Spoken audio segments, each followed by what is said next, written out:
Hello viewers, Super GT here. Welcome to the biggest race I've ever competed in. Super GT is a racing genius and he has developed some secret techniques that have enabled him to be uniquely fast. Not just in sim racing, but also just as fast in real world racing as well. That's taken him to driving the actual Nurburgring 24 hours in real life. Now I've been racing against and analysing Super GT's driving for years now, and I've noticed some changes. This could be the most important racing video you ever watch, because I'm going to let you know how you can be fast in sim racing and how you could also be fast driving real world race cars as well. We're going to go through overtaking, defending, braking, cornering and more. But I need to start off here with a new technique. This is footage from Super GT in 2022 when Gran Turismo 7 came out, and I analysed this at the time and I told you that he's using a karting technique in the corners. I just showed you there. If you didn't see it, have a look again. He gets on the brake again mid-corner to get a little bit of extra rotation. You saw him there just get a little more rotation than basic ollie, and he was using it all the time in Gran Turismo 7. This was a karting technique because in karting you really want to destabilize the kart, you want to do weird things, and he was using it in sim racing as well to sort of game the sim racing little trick. That has completely changed. From what I can see in Super GT's driving, you can see that he is now much more smooth and progressive on and off the brake, and this is because of his real world driving. You see the BMW M3 in Gran Turismo here. He is driving BMWs in real life at the Nordschleife, BMW M4s in the 24 hours of the Nurburgring. Absolutely insane. And in those cars, you do not want to be getting on the brake again mid-corner. That is a real world driving technique, and because Super GT is driving in sim racing and the real world, he is now using techniques that work in both. And there's a critical message here for you that's so important, because there's often this question, is Gran Turismo a simulator? Is it the real driving simulator? I can tell you that Gran Turismo is a simulator, and techniques that work in the real world also work in Gran Turismo. That is exactly what Super GT is doing. I've also been doing real world racing, and I can tell you now 100% that I agree with Super GT. I'm no longer stabbing the brake mid-corner, because when I do that in real life, it really unsettles the car. Now there's going to be more techniques in this video that are going to blow your mind, but first I want to start with arguably the most important technique, which is overtaking. So if you watch this and do this, and it really is spectacular, if you're struggling to overtake, this is why Super GT is just such a good sim racer, and why he's dominating, why he's winning in the real world as well. Now you might think overtaking is quite simple. You just want to move out early, stake your ground. You're going to have the inside or the outside, and the other car's going to make space. But Super GT is so obsessive about his car placement. You're going to see here, look how late he waits in the slipstream of the other car, basically to not let the other car know what his plan is. The other car doesn't know if Super GT is going to follow him into the corner or pull out and do an overtake. It's the element of surprise. And when you look at Super GT driving, you see this DNA through every overtake. And as we're going to get onto later, it's even more hard to predict when it comes to defending as well. So we're here at we're here at Trial Mountain in BMWs, and you can see he pulls out really nice and early to the overtake, but then he slots over to the inside straight away. So not just pulling out and then staying to the outside, thinking this is going to be an outside overtake. He pulls over to the inside, and that means that he can actually defend against the other BMW that comes into play. It really reminds me of tennis players. When they go out, they play a shot that's sort of wide of the court, and then they come back immediately to the inside. So car placement is so critical, because when you're at the top level, just because you get an overtake done initially, you have to defend it. You have to make sure that you're going to see it through. And that can require a lot of confidence when it comes to car placement and driving in close quarters. You can see here how much Super GT is pushing to the outside to open up the hairpin here at Dragon Trail Garden. See, he's almost making contact. He doesn't just stay pinned on the inside having made the overtake, because he knows he's going to be massively compromised. That is real confidence with car placement. And again, I'm going to show you an incredible overtake here at Dragon Trail Seaside now on the reverse layout. Look at the confidence of this car placement. He sees the yellow car has gone wide, going to try and do a cutback, but Super GT just knows that he can place the car there. And again, it's a last minute move. He makes a move at the last moment, because that's the only way to get that move done. Very, very, very impressive. I've learned a lot when it comes to car placement, particularly when you're doing an overtake, to really dominate the space, push the other car wide, compromise the other car. You can see here, the other car seems to get frustrated, but again, he's in the right place, right time. Again, look how far behind he comes here. Last minute car placement on the apex, continues to push the other car wide, gives him enough racing room, by the way, so doesn't push him off the road. There's just enough space, but that is an incredibly last sort of ditch overtake there, really confident on the brakes.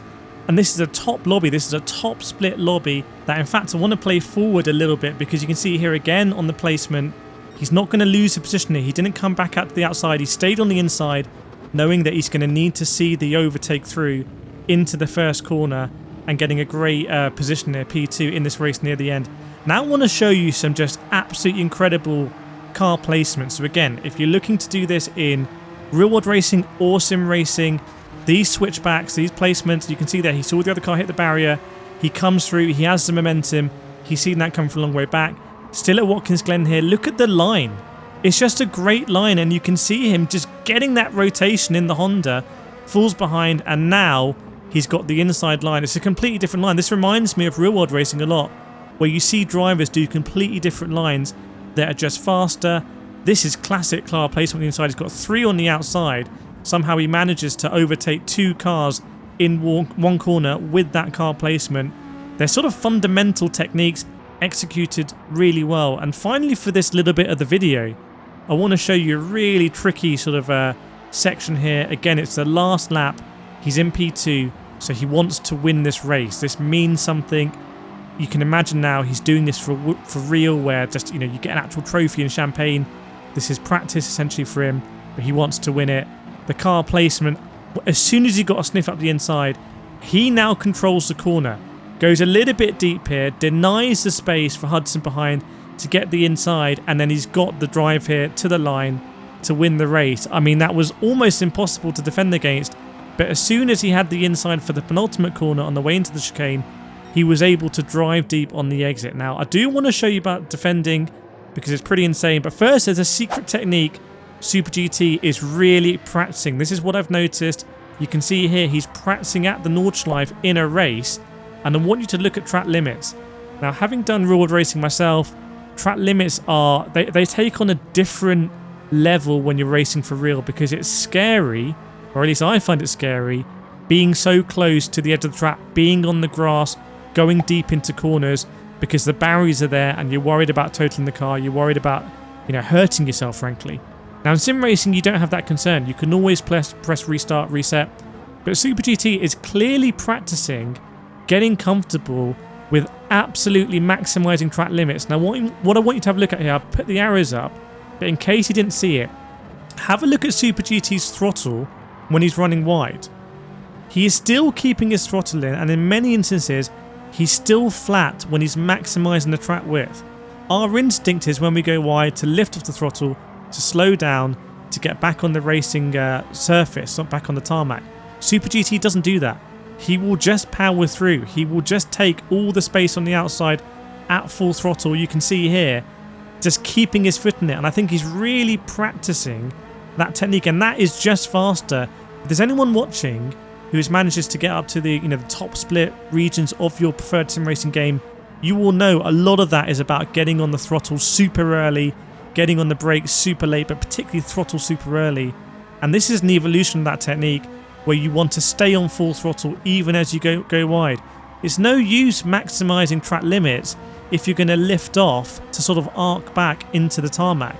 And that is, I think, really one of the secrets that I might be giving away here of Super GT's driving, but it's something I find absolutely fascinating.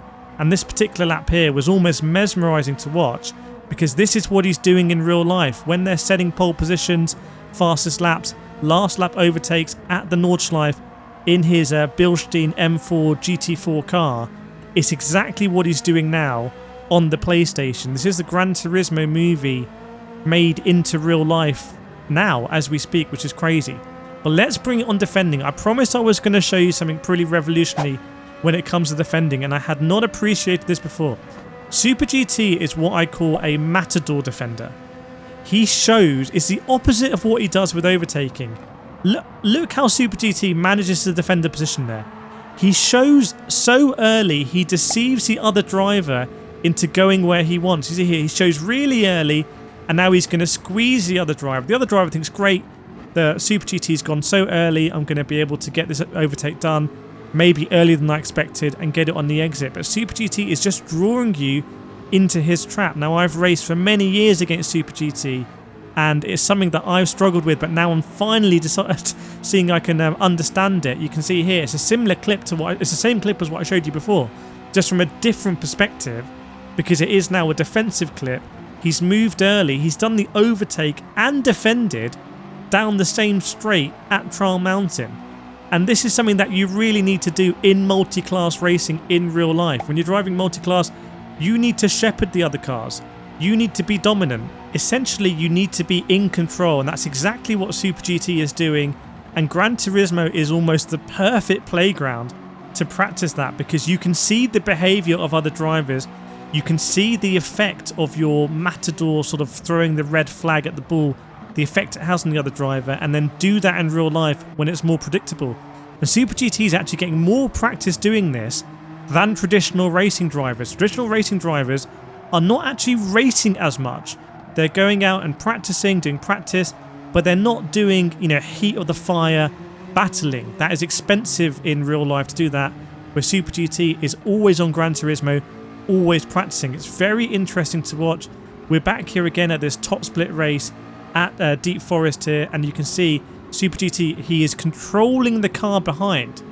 It's almost like he's looking backwards here, or has eyes in the back of his head, or like a great football midfielder will be scanning the pitch. Super GT knows exactly where the cars are behind, even when there's two of them. It's pretty incredible. He knows where he wants to be, and he knows where the other cars are as well. It's something I would really encourage you to practice in sim racing. If you have a radar, you don't have a radar in real life, get used to driving fast and looking at the radar. You can practice this in time trial, just as a technique. Keep glancing down at the radar like a footballer would keep scanning over their shoulder.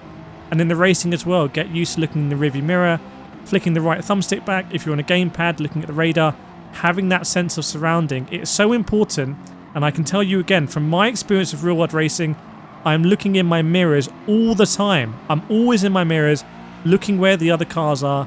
You really appreciate it in real-world racing. Sometimes we take it for granted in sim racing. So I found this really important to let you know about. Again here, he's got two drivers almost working together, trying to overtake him, and he's shepherding the right way.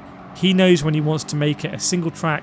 He knows, more excitingly, when he wants the car to go into another direction. Now I want to show you some other techniques here that are going to make sense. As you've seen the video so far, you know what we talked about with the new braking, overtaking, maximizing track width, using these secret techniques. So here we go then at Trial Mountain. I've plucked out an absolutely exceptional lap for you here to watch. So you can see all over, I mean, that is millimeters away from exceeding track limits. You can see here, he's over the curb. He's comfortable running wider. How many of you, let's be honest, are comfortable running wide on that curb at Trial Mountain, even though, it makes so much sense for the entry into the tunnel? We all get uncomfortable. I mean, even here, it's like he's going to drive into the rock on the left-hand side, clipping the rock on the inside. This looks, he actually grazes the wall there like drivers do at Monaco. It looks superhuman, but this is what you have to do in real life at the Nordschleife. You are skimming the barriers. You have to, oh my goodness me, I almost flinched there. You have to be so wide, and it's incredible to see this into action. I talk about this a lot. If you don't know, I have a Gran Turismo 7 beginner masterclass. It's just the price of a coffee, and it honestly is the fastest way for you to get faster. If you're a DC or B driver, go to www.getfasteronline.com if you want that and want to supercharge your racing.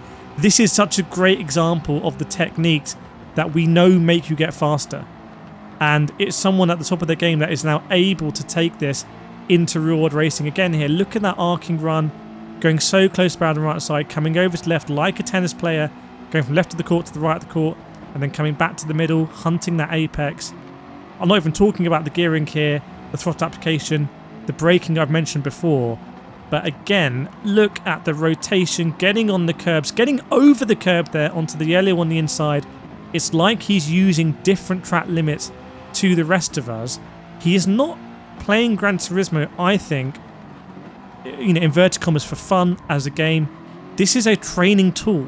This is a training tool for him to accomplish his dreams in real-world racing that are coming to fruition. Now, I've had to re-record this section of the video because very sadly, I've just had it confirmed that Super GT has unfortunately been disqualified from the Nurburgring 24 hours. But as someone who's raced with Super GT in sim racing, done the same karting championships, this doesn't take anything away from his ability, from the effort he's put in, the practice, and these tips as well. So best of luck with Super GT with his racing going forward. And I've put other videos on here that if you enjoyed this, you really need to watch them because they are essential guides for you to get faster in sim racing. I'll see you in those.